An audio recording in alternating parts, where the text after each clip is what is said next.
Assalamualaikum warahmatullahi wabarakatuh. Al-Fatihah.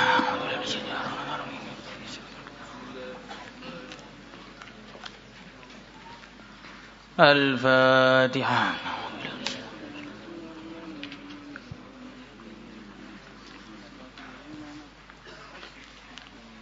Al-Fatihah.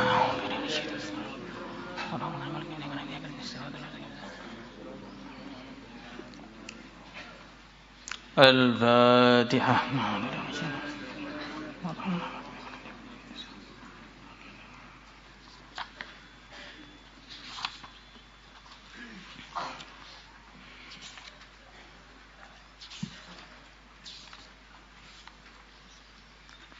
Hadis nomor 2034 338 halaman 338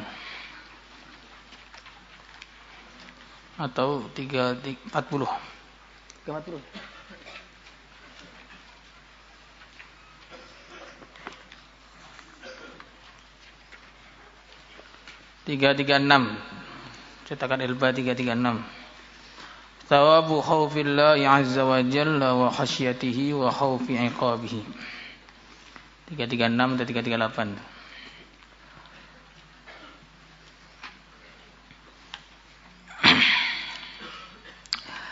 Bismillahirrahmanirrahim. Thawabu khawfillahi azza wa jalla wa khasyatihi, pahala takut kepada Allah azza wa jalla dan takut kepadanya. Wa khaufi iqabihi, dan takut kepada siksanya.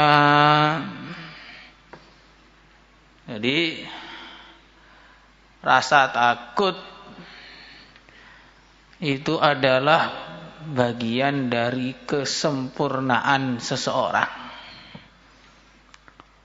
Anak kecil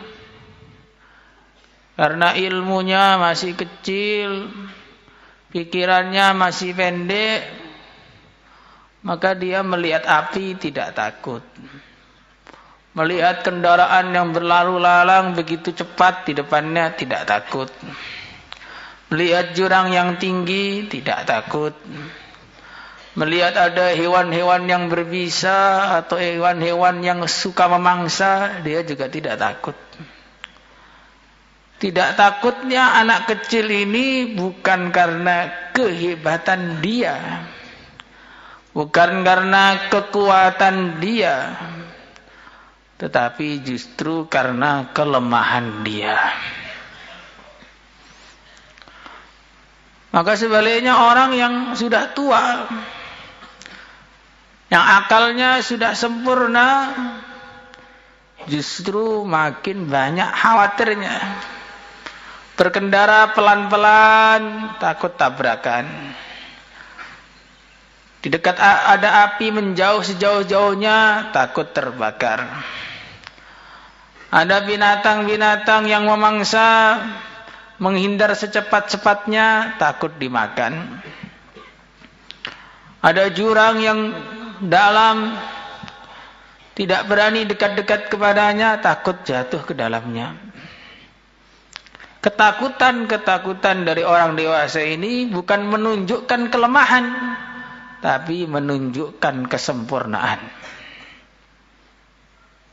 Begitu pula tidak takutnya seseorang terhadap ancaman-ancaman Allah. Tidak takutnya seseorang terhadap siksa-siksa Allah.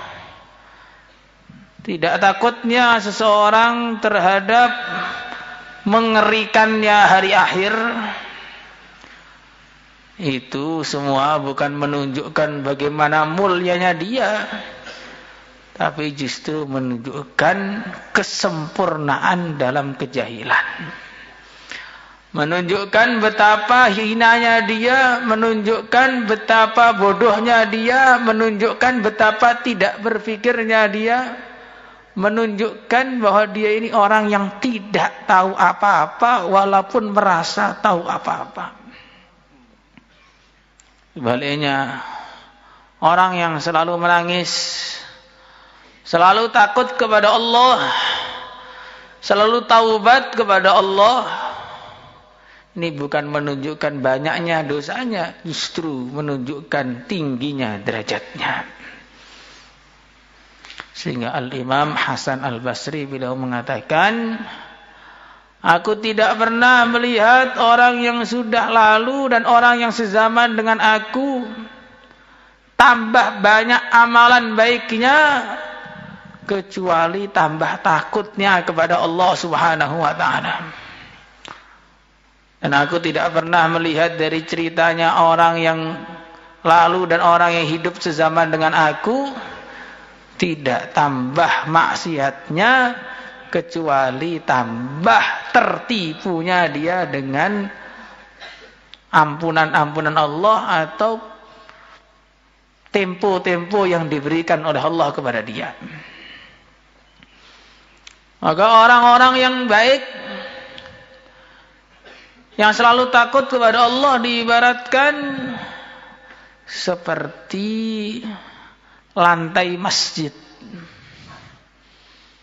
Lantai masjid itu selalu dibersihkan, selalu dipel, selalu disapu, selalu disemprot minyak wangi. Padahal tidak pernah ada kotoran yang menyentuh dia. Sedangkan orang yang hatinya kotor, itu ibarat tanah persawahan yang dia sudah bercampur dengan kotoran, bercampur dengan pupuk kandang, bercampur dengan macam-macam sampah, tapi dia tidak pernah merasa ingin dibersihkan sama sekali. Jadi orang yang takut kepada Allah, amalannya baik, tapi nangisnya banyak. Orang yang tidak takut kepada Allah, maka dia ini orang yang amalannya buruk, tertawanya banyak. Maka sebagian ulama mengatakan bahwa manusia itu ada beberapa tingkatan. Tingkatan yang pertama yaitu orang yang tertawa dengan maksiatnya. Ini orang yang paling buruk. Bahkan sampai dikatakan tertawamu ketika mengerjakan maksiat itu lebih besar daripada maksiatmu itu sendiri. Sudah keliru, nggak merasa salah lagi. Tingkatan yang kedua yang lebih baik adalah orang yang menangis ketika berbuat kesalahan. Tidak bisa ngaji, menangis. Tidak bisa khatam Quran, menangis. Tidak bisa wiritan, menangis. Ngantuk ketika istighosah, menangis. Mata saya ini lihat apa tadi malam? Kok saya tidak diizinkan oleh Allah berzikir kepadanya? Ini tingkatan yang kedua. Tingkatan orang yang dia ini menangis ketika salah. Tingkatan yang ketiga, tingkatan yang orang yang lebih tinggi lagi, dia menangis ketika pahalanya berkurang walaupun itu bukanlah suatu kesalahan. Wala 'alal ladzina idza ma atauka litahmilahum قلت لا أجد ما أحملكم عليه تولوا وأعينهم تفيض من الدمع حزنا ألا يجدوا ما ينفقون. Jadi Allah sudah memberikan uzur resmi orang-orang yang tidak punya nafkah untuk berjuang. Mereka dikasih izin resmi untuk tidak berjuang. Tidak berjuangnya mereka tidak berdosa. Tetapi karena para sahabat itu orang yang begitu tinggi derajatnya, maka mereka bukan hanya menangis kalau tidak berdosa, Bukan hanya menangis ketika berbuat dosa, tapi mereka menangis kalau tidak dapat pahala. Ini nggak bisa baca Quran tidak dosa, tapi itu tidak dapat pahala, maka layak menangis. Orang masbuk itu tidak dosa, tetapi orang masbuk itu kurang pahalanya. Maka tidak heran kalau dalam kitab I'anah disebutkan pada zaman dahulu orang kalau masbuk begitu sedihnya sampai menangis 3 hari berturut-turut. Kalau orang sekarang masbuk malah senang, alhamdulillah bisa meringkas bacaan sholat saya. Alangkah jauhnya perbedaan antara kita dan orang yang terdahulu. Jadi mereka menangis ketika tidak bisa mendapatkan pahala. Dan ini bagi orang yang merenung layak. Bagi orang yang merenung tidak mendapatkan pahala itu memang layak menangis. Seperti orang ada pengumuman, malam ini jam 2 malam di Masjid Pusat ada pembagian hadiah, per orang dapat 1 miliar. Siapa yang bangun jam 2 tepat, maka akan dapat hadiah 1 miliar. Siapa yang tidak tepat bangunnya, tidak apa-apa. Maka kalau orang pintar, maka dia akan bangun tepat waktu. Dan dia akan sedih sekali, bisa menangis berhari-hari kalau sampai cuma gara-gara nuruti tidurnya kehilangan 1 miliar. Tapi kalau orang bodoh, dia akan mengatakan, kan tidur juga enggak salah, enggak ada hukuman, enggak ditarbiyah, kenapa saya harus sedih? Itu ibaratnya ada pengumuman di satu tempat, siapa yang mau mampir ke sini ngopi sebentar 1 menit, per 1 menit dibayar 1 triliun. Kemudian ada santri lewat, tanya, Pak, di sini kalau ngopi mampir dapat bayar berapa? 1 menit 1 triliun, Ustaz. Nah, kalau nggak mampir, ya nggak apa-apa, boleh aja. Ya sudah, saya nggak mampir saja. Ini kira-kira bodoh atau sangat bodoh? Sangat bodoh. Orang nggak ba'diyah duhur itu nggak dosa, tapi ruginya luar biasa. Orang nggak sholat qobliyah itu nggak dosa, tapi ruginya luar biasa. Orang nggak sholat awal tidak dosa, tapi ruginya luar biasa.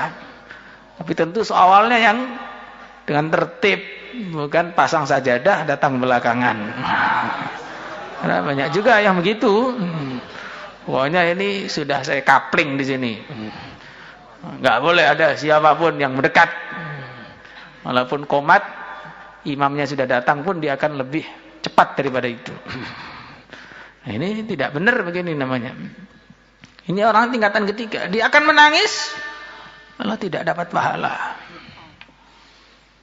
Orang yang tingkatan yang keempat, yang lebih tinggi lagi, dia akan menangis walaupun dia dalam puncak amalan, karena 2, dia menangis karena takut amalannya tidak diterima, dan juga menangis saking syukurnya diizinkan beramal oleh Allah Subhanahu wa taala. Saya ini hamba yang penuh dosa, hamba yang penuh perbuatan nista, hamba yang selalu lupa kepada Tuhannya, tapi masih diizinkan menghadap kepadanya. Saya ini betul-betul manusia yang paling beruntung di seluruh dunia. Seperti diceritanya batu. Ada batu dilihat oleh seorang nabi, menangis terisak-isak. Ditanya, kenapa kamu menangis? Saya menangis karena disebutkan waquduhan nasu wal hijarah. Termasuk bahan bakarnya api neraka adalah batu. Saya khawatir masuk neraka. Maka akhirnya didoakan oleh Nabi tadi, sehingga diselamatkan dari neraka. Suatu hari sang Nabi lewat di tempat yang sama, melihat batu tadi masih menangis. Maka ditanya, kenapa kamu menangis? Saya menangis tidak sama dengan kemarin, tapi saya menangis karena syukur diberikan oleh Allah selamat dari neraka. Di luar sana ada hiruk pikuk kekufuran, bukan hanya kemaksiatan. Terjadi kekufuran hari demi hari. Yumsi mu'minan wa yusbihu kafira, yusbihu mu'minan wa yumsi kafira. Pagi iman, sore kafir, sore iman, pagi kafir. Dalam puncak kekacauan. Di tengah-tengah orang yang puncak kekacauan itu, kemudian kalian diselamatkan oleh Allah masuk dalam pondok. Maka ini harus syukur yang sebenar-benarnya. Di antara bentuknya ngajinya harus sampai tahassus. Insyaallah semangat. 10 tahun, 9 itu nggak laku juga. Nah ini tingkatan yang keempat nih, tingkatan yang lebih tinggi lagi. Dalam puncak amal pun dia menangis. Menangis karena takut amalnya tidak diterima. Dan menangis karena syukurnya kepada Allah Subhanahu wa ta'ala. Orang yang sudah berlumuran dosa masih diizinkan taat kepadanya. Qala Allah Ta'ala innamal mu'minuna alladhina idza dzukirallahu wajilat qulubuhum. Innamal mu'minuna hanyalah orang-orang iman yang sebenarnya. Alladzina yaitu orang-orang idza dzukirallahu, ketika disebut nama Allah wajilat maka menjadi bergetar, menjadi takut qulubum, hati-hati mereka. Ini tanda-tanda orang iman. Kalau disebut Allah, hatinya itu ada getaran. Maka Sayyidina Al-Hasan Al-Basri bertemu seseorang, ditanya, "Amu'minun ant?" Kamu ini orang iman atau tidak? Maka beliau mengatakan, iman itu ada dua. Ada iman yang maksudnya antuk minabillah wa malaikatihi wa kutubihi wa rusulihi wal yaumil akhir wa tu'mina bil qadari khairihi wa syarrihi. Iman kepada rukun iman yang 6. Kalau itu yang dimaksud, ya saya iman. Tapi kalau iman yang dimaksud adalah yang disebutkan oleh Allah, idza dzukirallahu wajilat qulubuhum wa idza tuliyat alaihim ayatuhu zadatuhum imana wa ala rabbihim yatawakkalun. Saya belum tahu saya ini iman apa tidak sebenarnya saya ini. Maka dalam satu hadis disebutkan oleh Hafidz Ad-Dimyati, kalau kamu pengen tahu derajat kamu di sisi Allah, maka lihatlah sikap kamu terhadap Allah itu bagaimana. Kalau kita pengen tahu derajat kita di sisi Allah, nggak perlu melihatnya dengan cara orang memuji saya atau tidak. Nggak perlu lihatnya kita ini sedang di masjid atau tidak. Nggak perlu lihatnya tanya kepada seorang wali mungkin, nyari di mana begitu. Karena sebagian orang itu ngaku wali, depan rumahnya ditulis plang waliullah. Sama kayak plang dokter gigi gitu. Nggak perlu seperti itu. Cukup kita lihat kalau disebut Allah, itu hati kita itu bagaimana. Kalau hati kita itu mengagungkan, berarti kita orang agung di sisi Allah. Kalau biasa saja, berarti biasa saja. Kalau meremehkan, tidak peduli, berarti Allah itu sebenarnya juga sudah tidak peduli kepada kita. Ini penting. Karena nasib kita itu tergantung penilaian Allah terhadap kita. Bukan penilaian makhluk kepada kita. Makhluk boleh menilai, tapi penilaian mereka tidak ada artinya sama sekali. Karena yang menilai itu akhirnya juga mati. Orang menilai A, B, C, D, E sampai Z, kalau perlu sebelum A sampai setelah Z, tetap saja nggak ada nilainya. Karena penilaian yang sebenarnya adalah dari Sang Pencipta. Lah kita ini harus tahu kita ini siapa itu bagaimana. Itu dilihat, idza dzukirallah wajilat qulubuhum, hatinya bergetar. Wa idza tuliyat 'alaihim ayatuhu zadatuhum imana. Mendengar bacaan Al-Qur'an, hatinya meningkat, perasaan imannya itu meningkat. Keinginan taatnya meningkat. Keinginan maksiatnya langsung minggat. Kecintaan kepada Allah meningkat, ketakutan kepada Allah meningkat ketika mendengar lantunan Al-Qur'an, walaupun tidak paham. Jadi kalau orang itu hatinya bersih, ayat Al-Qur'an itu walaupun dia nggak paham bisa menangis. Tapi kalau hatinya tidak bersih, walaupun tahu artinya pun tidak menangis sama sekali. Bahkan kalau lihat orang yang menangis aneh, kenapa sih baca Quran nangis segala? Jadi kita bisa lihat itu. Kita itu kalau sedang baca Quran bagaimana, sedang mendengar lantunan Quran bagaimana. Repotnya Qurannya nggak pernah dibaca. Yang lebih repot lagi, nggak bisa diketahui. Yang sudah baca saja kadang-kadang nggak meningkat, apalagi nggak pernah baca. Kalau dibacakan Quran ngantuk atau muter-muter di WC. Nah ini kalau yang seperti ini ya susah ini. Imannya mungkin cuma 5 watt. Naik turun atau kadang-kadang turun tidak pernah naik lagi untuk selamanya. Maka hasilnya apa orang yang seperti itu? Lahum darajatun 'inda rabbihim. Mereka mendapatkan derajat yang tinggi di sisi Allah. Bukan hanya derajat, tapi derajat yang tinggi di sisi Allah. Karena surga itu derajatnya begitu banyak, 100 derajat sebagian riwayat. Dan orang yang derajat rendah melihat orang yang derajat atas itu diibaratkan seperti manusia di dunia melihat bintang kejora di langit sana. Jauh sekali. Ke dalam salah satu riwayat disebutkan ada ahli surga bawah itu sedang duduk-duduk. Duduk ngobrol santai dengan temannya. Ya santai terus, kalau sudah di surga itu santai terus. Nah, memang tempatnya santai. Tapi kalau orang sudah mentakjil santainya ketika di dunia, lah itu nggak tahu nanti di akhirat masih bisa santai apa tidak. Karena dalam kaidah usul fikih itu bagaimana? Man ista'jala syai'an qabla awanihi uqiba bi'irmanihi. Dunia bukan tempat istirahat, dunia tempat untuk amal dan taat. Kalau sudah istirahat ketika di dunia, khawatir di akhirat nggak bisa istirahat lagi. Lagi orang lagi tengah-tengah santai di surga dan santai terus. Oh gitu, kalau ngobrol mungkin minum kopi begitu mungkin ya.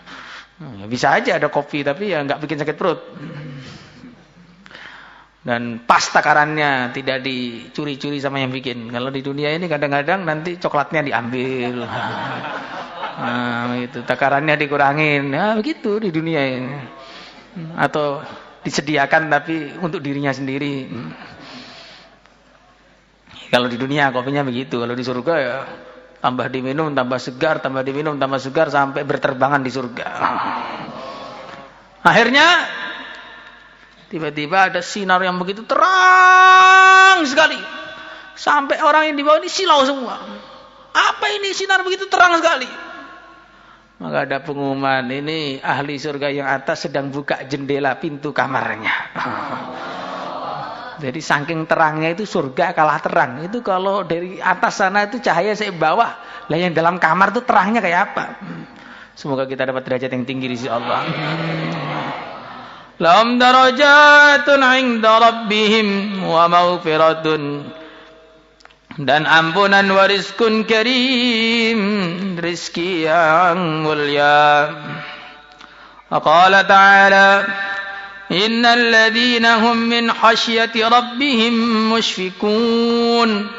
Innal ladzina, yaitu orang-orang, hum yang mereka, min khasyati rabbihim, karena takut kepada Tuhan mereka, musyfikun, mereka berhati-hati dalam bertindak, hati-hati sekali. Jadi ibaratkan halidz dzunuba saghiraha wa kabiraha dzakat tuqa. Wasna' kamashin fi ardi dhatis syauki yahdhar ma yara. Orang yang takwa itu seperti orang yang berjalan di tempat yang banyak durinya, di tempat yang gelap gulita, di tempat yang banyak perampok yang menghadangnya. Maka hati-hati tinggi sekali. Orang yang takut kepada Allah hati-hati. Bahkan bukan hati-hati di dalam mubah saja, bahkan dalam ketaatan pun hati-hati, apalagi kemaksiatan.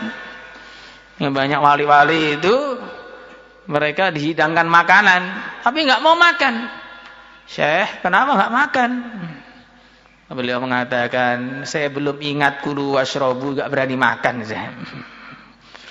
Ada wali-wali yang ada sholat jenazah, beliau tidak ikut, diem saja. Kenapa nggak sholat jenazah? Saya waktu tadi niat saya belum hadir untuk sholat jenazah. Jadi bukan hanya kok hati-hati menjauhi yang haram, menghindari mubah-mubah yang mendatangkan kepada haram. Dalam ketaatan pun sangat hati-hati. Karena kalau taat juga nggak hati-hati, taatnya bisa merusak hati. Apalagi kalau maksiat itu jelas merusak, bukan bisa merusak hati. Walladzina hum biayati rabbihim yu'minun. Walladzina, dan orang-orang hum yang mereka biayati rabbihim, dengan ayat-ayat Tuhan mereka, yu'minun, mereka beriman dengan sempurna. Jadi orang itu bisa takut kepada Allah, syaratnya imannya baik. Kalau imannya enggak baik, ya enggak bisa takut kepada Allah. Walladzina hum bi rabbihim la yusyrikun, dan orang-orang yang mereka tidak mensekutukan Tuhannya. Karena kalau takut tapi menyekutukan Allah, sama saja, enggak ada nilainya. Walladzina yu'tuna ma atau, dan orang-orang yang mengerjakan apa yang mereka kerjakan, wa qulubuhum, dan hati mereka wajilatun, dalam keadaan sangat khawatir, annahum, bahwasanya mereka ila rabbihim, kepada Tuhan mereka, raji'un, mereka semua kembali. Jadi ini Sayyidah Aisyah tanya, siapa yang dimaksud dalam ayat ini ya Rasulullah sallallahu alaihi wasallam? Orang yang mengerjakan apa yang mereka kerjakan itu siapa? Apakah orang yang mencuri, minum khamr, membunuh, berzina? Maka Nabi mengatakan bukan. Mereka itu adalah orang yang sholat, zakat, puasa, tapi khawatir sholatnya, zakatnya, puasanya tidak diterima oleh Allah. Ya, seperti saya bilang tadi di awal, orang yang tingkatan tertinggi itu dalam puncak ketaatan, dia pun dalam puncak kekhawatiran.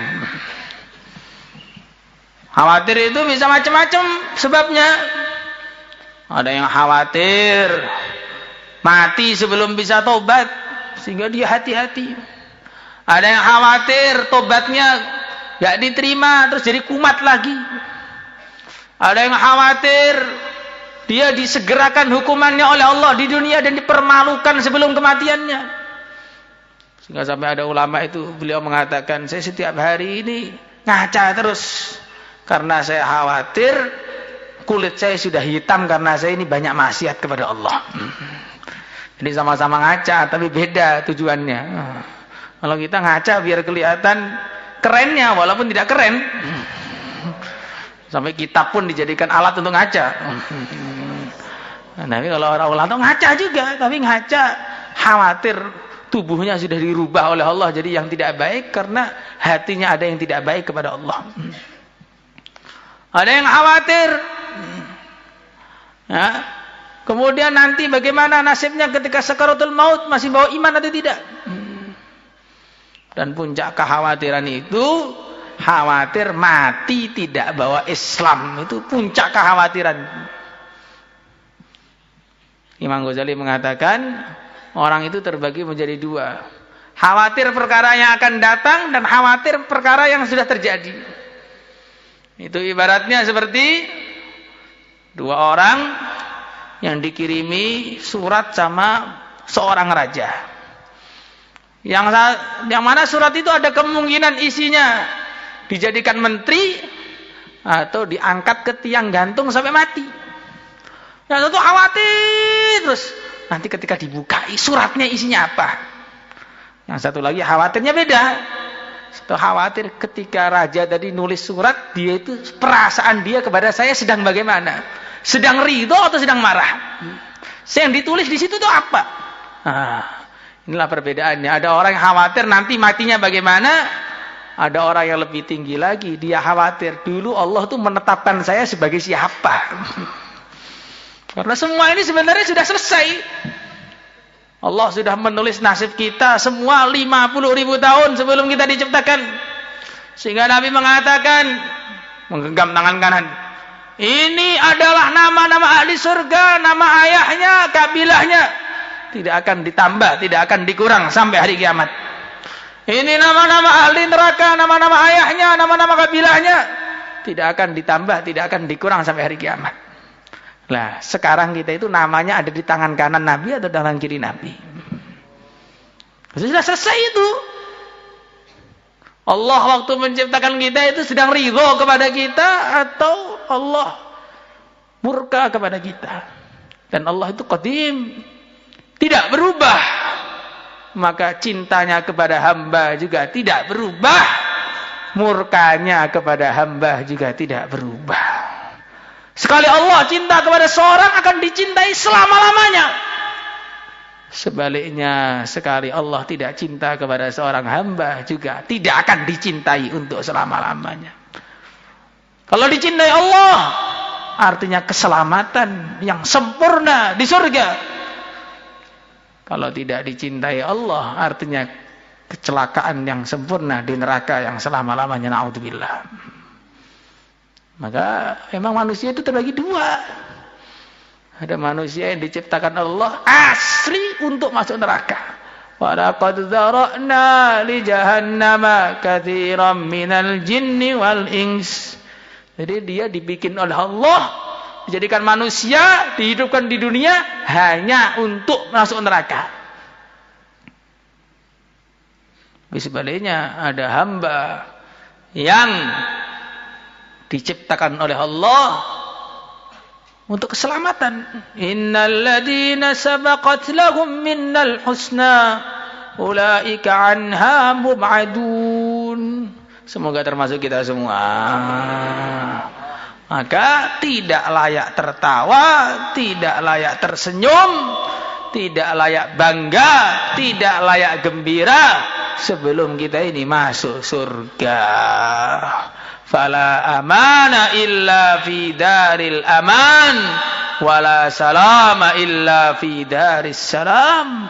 Tidak layak tertawa, tidak layak bangga, tidak layak kita ini merasa sudah bahagia sebelum kita ini menginjakkan kaki kita ke surga. Insyaallah semangat. Kalau sudah masuk surga, tawalah sepuas-puasnya, boleh.